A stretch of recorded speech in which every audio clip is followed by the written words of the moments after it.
พลเมืองลาวได้อีอาซิดเซยองปุเตตามริดครองกีเมื่อหรือบ่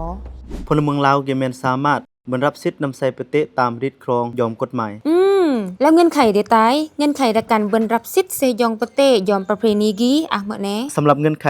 การรับสิทธิ์ยอมประเทศยอมประเพณีกิเนาะก็ถือว่าพลเมืองลาวอีกีต้องอาการบุกเบิกพัฒนาปกปักรักษาและยองประเทศอย่างมือปกติเมื่อเวลามากกว่าสาวนึมการกฎหมายว่าด้วยบอนประเทศเบิ่นอาการประกาศยองนึม2019หันเนาะก็หมายความแล้วซะต้องคุ้มครองเซยองการนึม1999จรอนึม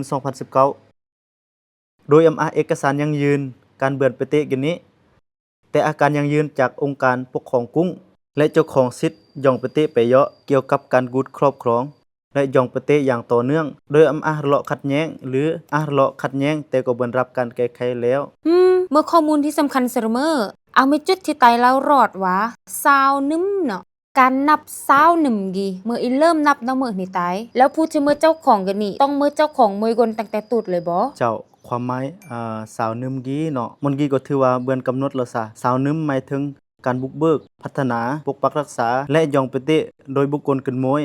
ยัดไกลมากกว่าสาวนึมหรือมากกนยัดโตยอนับเตกนยัดสันรานจนรอดกนยัดสุดท้ายรวมยอแล้วมากกว่าสาวนึมเนาะโดยอาการเวทเต็ก